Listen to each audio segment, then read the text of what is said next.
እዚህ ቀደም ብየዋለሁ ልድገመው። ሁለት ሰዎች ወንዝ ዳር እየሄዱ በወንዙ የደረሰ ውሃ አመጣጥ ምክንያት አንዲት ጊንጥ በውሃ ልትበላ ስትሰቃይ ያያሉ። ከሁለቱ ጓደኛሞች አንደኛው ጊንጧን ለማዳን እጁን ሰዶ ከውሃ ላይ ያውጣት ሲል ነደፈችው። በጣም ነው የሚያመው እንደምታውቁት ጊንጥ ሲናደፍ። እጁን ካወጣ ካሸ በኋላ አሁንም ሳያት ትንደፋደፋለች።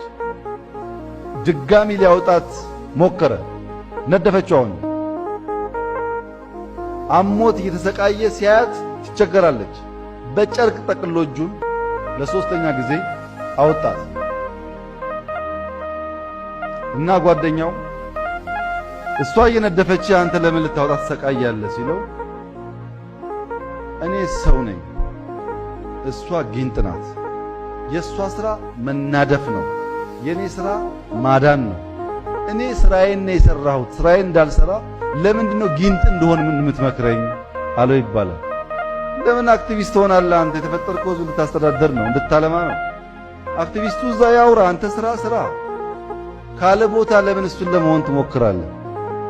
የተፈጠርከው ለማንነጽ፣ ለማልማት፣ ለማሳደግ ከሆነ እሱን ሁን እንጂ አንተ ያልሆንከው ማንነት ሰው አይተህ ከሆንክ ሉዘር ነህ ማለት ነው።